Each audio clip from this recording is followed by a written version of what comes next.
right. Well, Palm Sunday. Palm Sunday, the day that we remember Christ walking into Jerusalem, riding on a donkey. Today we're going to be looking at the path that the Lord leads us on. And we're going to continue in Psalm 23, but I think it's appropriate that we wound up looking at the path that God takes us on this same day that we are looking at Christ on the path that he walked or rode into Jerusalem. As we look through this, allow your imagination to flow into the themes of Palm Sunday. I won't be spending a lot of time on it, but allow your mind to just kind of reflect there as well. We're going to continue in Psalm 23, and just by way of recap, if you haven't been with us on the whole journey, we've looked at today's our sixth sermon on Psalm 23, and we're finally getting into some of the verses. So we started off with looking at how we're invited into a relationship with the Lord. We're asked to humble ourselves under his care, to focus on the right things, to rest instead of frenzy, and to know that God is aware his reputation is on the line. As we look today at the path that we're on, I want us to remember that last week's sermon and this week's sermon are kind of two of the same coin, right? One side, we're looking at the same situation from God's perspective, and the other is our perspective, okay? And so last week, we had a chance to go up on the balcony, take a look at the big perspective, and realize that God is working things for his good. It's for his name's sake, right? But in our realities of life, we recognize that on the dance floor, it's a little messier than that sometimes, right? And so today we're going to look at the path that he leads us on. As I was preparing for this message, the Lord also had me reading a book by Jerry Bridges, or William Bridges, I'm sorry. And he wrote a book called Managing Transitions, Making the Most of Change. After he had served and ministered and stewed on these thoughts his whole life, after he passed away, his wife posthumously republished his book, with herself being a co-author. And she took what he had first published in the beginning of his ministry and added 20 years of service and ministry and her own insights into it and republished the book. It is an absolutely incredible work, and I think super valuable. And so the Lord, I think, wants us, or I think the invitation is here for us to look at some of that work alongside Psalm 23, okay? Because Psalm 23 points to three different types of paths that God has us on. And William Bridges' work with his wife has three paths that God has us on as well. So I'm going to draw a little bit of a correlation between the two. And so early on in his career, as he was first starting off, he was working with a number of people who wanted to make some changes in their lives. One wanted to move out of a dead-end job, another out of an abusive marriage, one was having a hard time getting back into education. There's all kinds of changes. And as he worked with this group of people, a pattern emerged that he started to see. A pattern in three parts: endings, neutral zones, and new beginnings. He noticed that these three zones are not clearly defined zones. It's not like one day you wake up and you're like, oh, yesterday I was in an ending, today I'm in a neutral zone, right? It's not like that, right? They're more fluid, right? And so we oftentimes, all of a sudden, we realize, oh, I'm in a neutral zone. That's because an ending happened some time ago, right? And we didn't necessarily acknowledge that, right? And so we're going to look at these. Now, as I look at them, like I said, Psalm 23 has these same parallels. And so we're going to look at them. The three phrases, if you will, in Psalm 23 that we're going to be looking at is the path of the shadow of death, the path of still waters, and the path of righteousness. Okay? So as we look at those three pieces in Psalm 23, we're going to draw some parallels here. And so bear with me as I try to bring a couple pieces together here. Okay? As we do it, though, I'm going to, this is the kind of sermon that if you like to take notes, I got a lot of notes for you, okay? So if you're the note taker, here's a lot of things for you to stay attention to. For each of these three paths, we're going to look at some of the chief characteristics, and then we're going to look at appropriate activities for when you're in one of these different paths.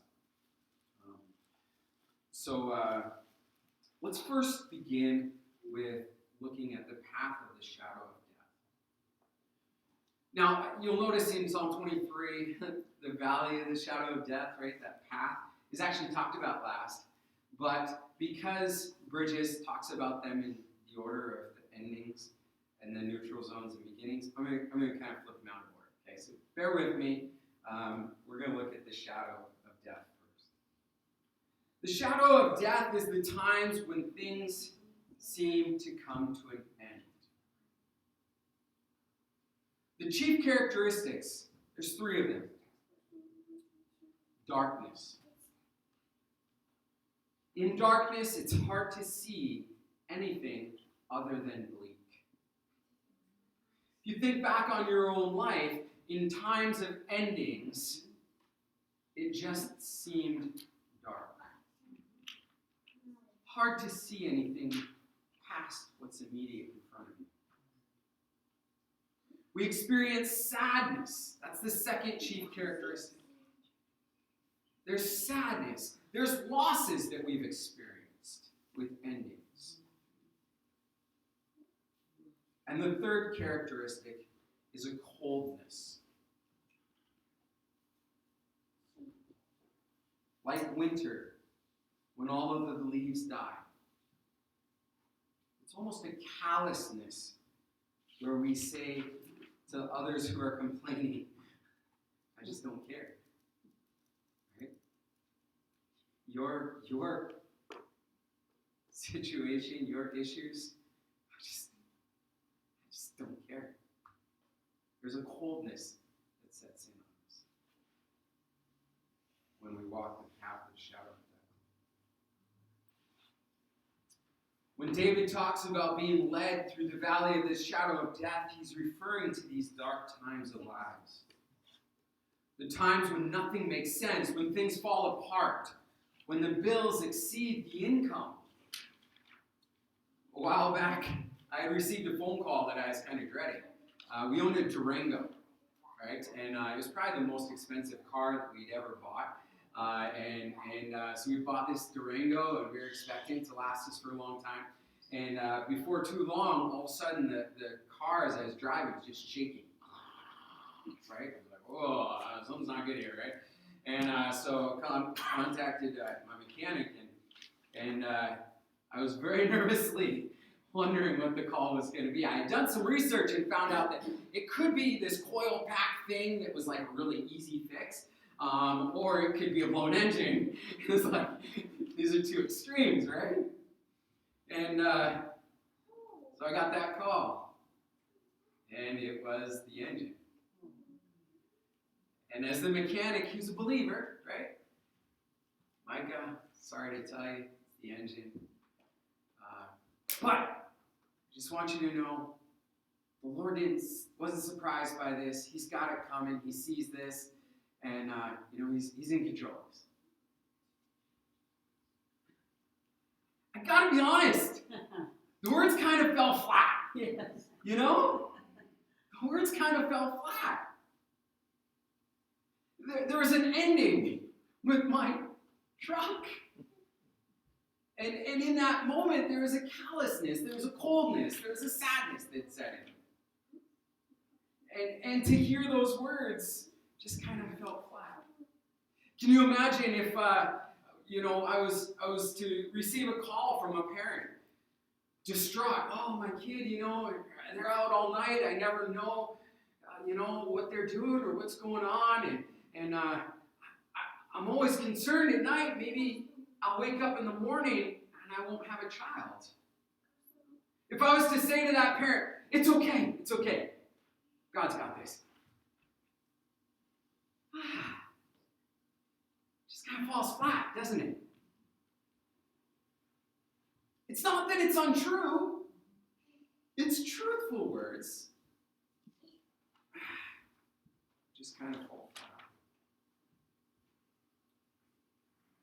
So when we face this path that's dark, or as we face an ending, what are some of the appropriate activities?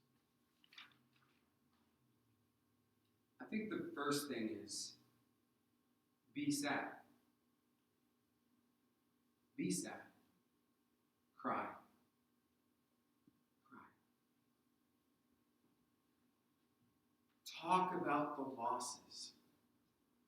Grieve. Mourn. It's okay. Call out to God. Tell him that it hurts. Tell him it doesn't make sense. Why? David says his God is with him. Okay? I'm not saying things are great right now. When you're in an ending, things aren't great.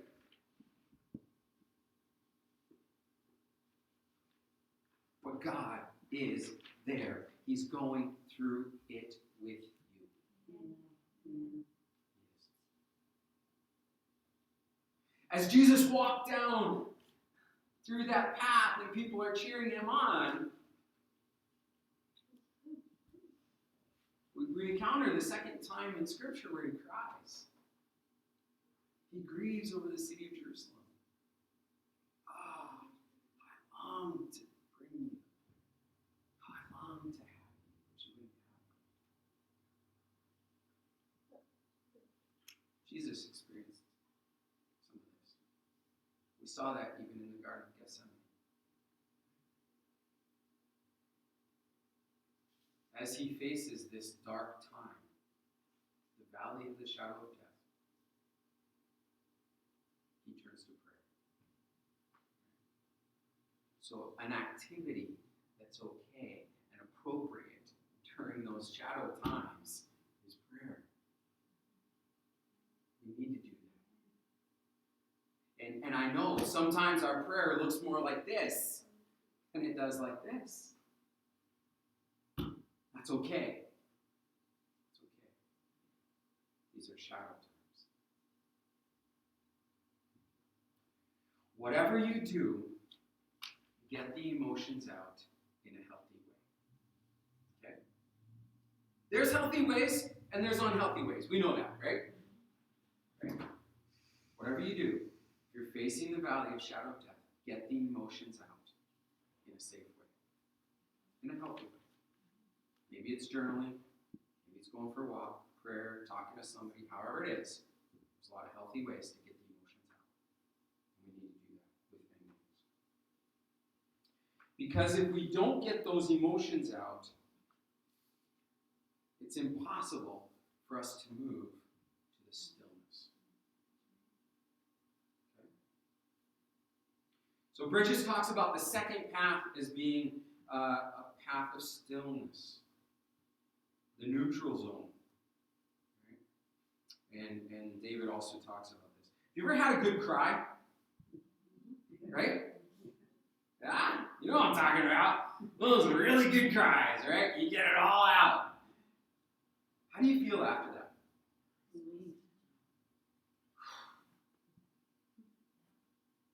Right?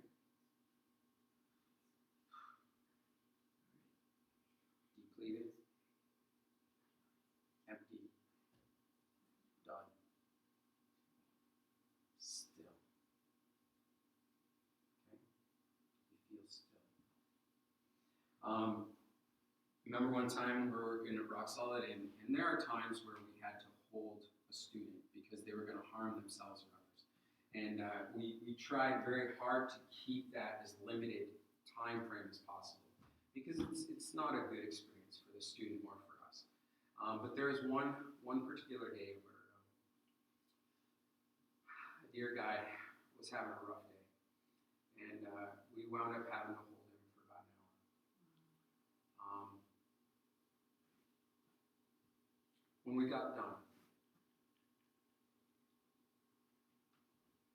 more just kept coming out and coming out and coming out and coming out. More emotions, more emotions, more emotions. And if I was to go into the backstory of this kid, your hearts would be broken for a month. Okay? Stuff just came out. When we were done, he just sat there. And I gotta tell you, he's a beautiful young man. He's a beautiful young man today. Because he was able to safely get all that stuff out. Okay. The path of the still waters. The chief characteristics are these: stillness, presence, and heightened awareness. Okay? When I say heightened awareness, have you ever sat in the woods, quiet and still? All of a sudden you can hear that trickling brook a mile away, right? All of a sudden you can hear birds starting to chirp. Your sense of smell becomes stronger, and you take in the air a little bit deeper.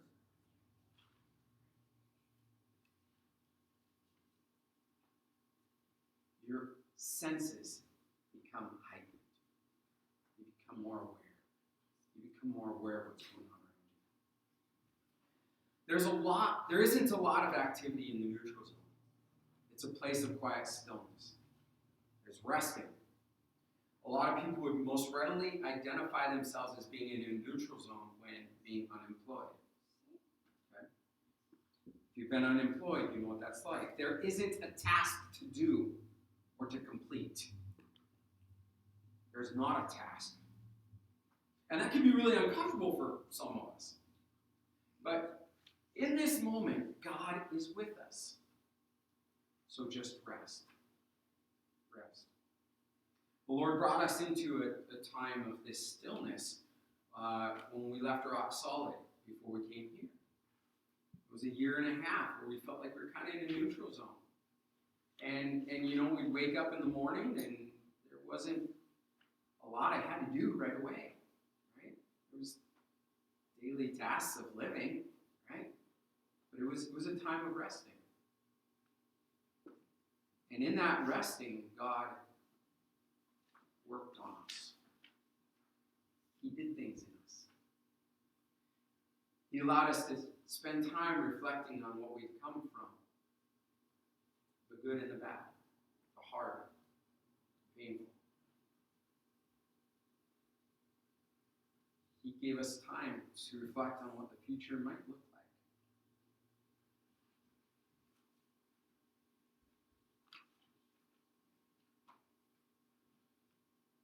This time of resting is sometimes like when winter is upon us.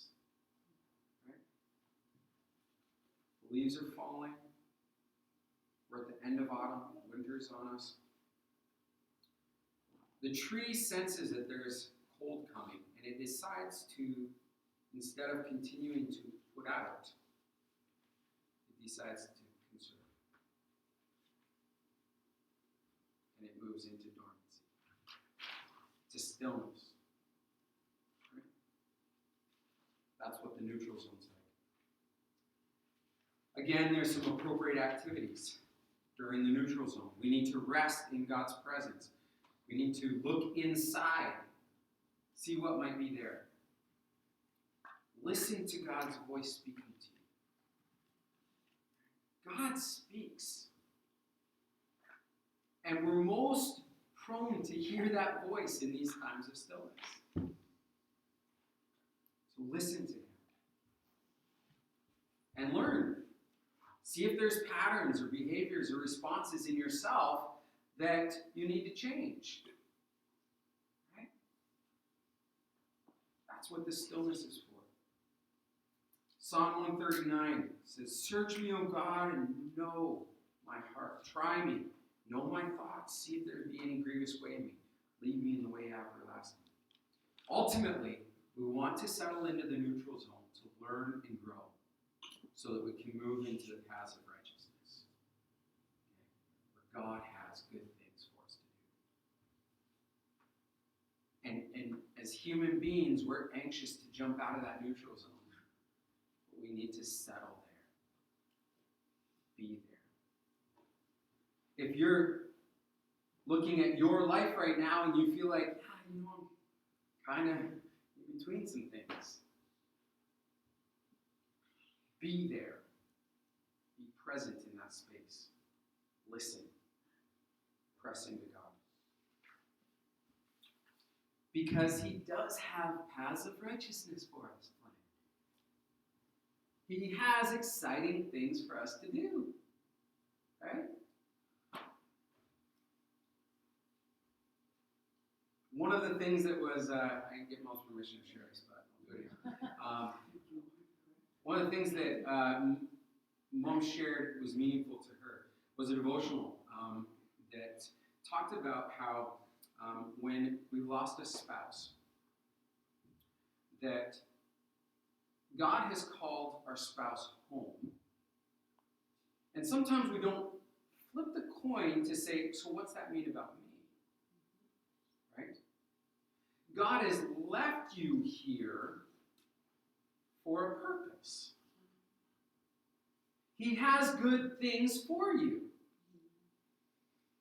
And sometimes when we lose a spouse, we go through that shadow of valley of death, right? Where it's like, man, what's going on? We go through that stillness where it's like, what's going on, right? But God does have good plans for us. And that's where we look at this last path, the path of righteousness. New beginnings start to emerge. The chief characteristics of this path of righteousness, number one is excitement, right? Be excited. God has called us into something. And he wants us to take part with him. He's on mission. He's doing something. And he wants us to be part of it. I think the second chief characteristic is actually nervousness. Right? If you've experienced a new beginning, it's a little bit nervous, right? You get the butterflies in your stomach. It's like, oh man, what if I don't have everything that I need for the task that God's calling me into? What if I don't have all the education? What if I don't have all of the experience? What if I don't have all the resources? It's bigger than I can handle, but I'm excited. I'd love to do that, God. Right? There's a nervousness that comes with it. Good news is, you can't do it on your own. And if you settled into the neutral zone well enough, you know that. You know that. We can't do it on our own. So there's excitement, there's nervousness, but there's also work. There's work to be done. Ephesians makes it very clear. We are his workmanship, created in Christ Jesus for good works, which God prepared in advance that we should walk in them. Hear that path of righteousness, the path of good works that we're supposed to walk in. Matthew 11, take my yoke upon you, learn from me, for I'm gentle and lowly in heart. You'll find rest for your souls. For my yoke is easy, my burden is light. You hear that invitation to work alongside Christ. So those are the chief characteristics. And the activities during the path of righteousness are simple. Get to work! Get doing it! Right? Get to work. Get doing it. We should be excited. We should be nervous. Because the God of the universe has a job for you. Oh, that just fills me so much. You're not stuck in the dark shadows. You're not stuck in the waiting place anymore. You're being released to do some good work. So go do it. What is the secret of happiness? Now, as I've been going through this whole series, I've been giving you just a one-liner that I believe is the secret of happiness. And when I look at this sermon today, it's very simple. Know that the part of the path you're on now is not the only part of the path. Okay? Know that the part of the path you're on now is not the only part of the path.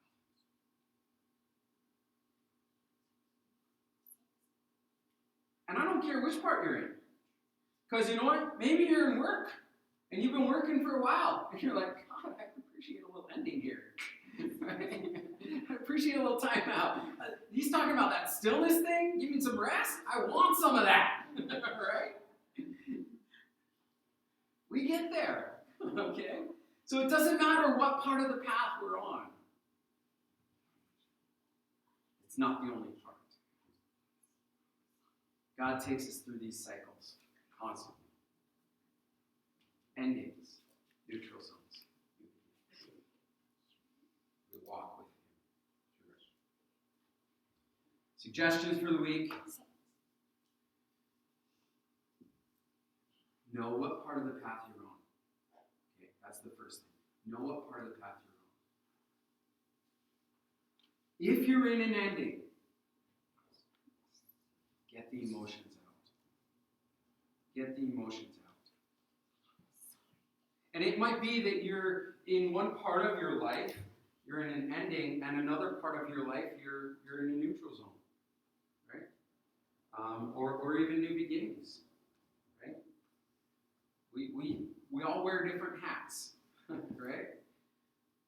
So you might need to look at your life and say, well, in this part of my life, I'm in a neutral zone. There's some grieving I need to do. But while I'm doing that grieving, I've also got some work I need to be doing over here. Right?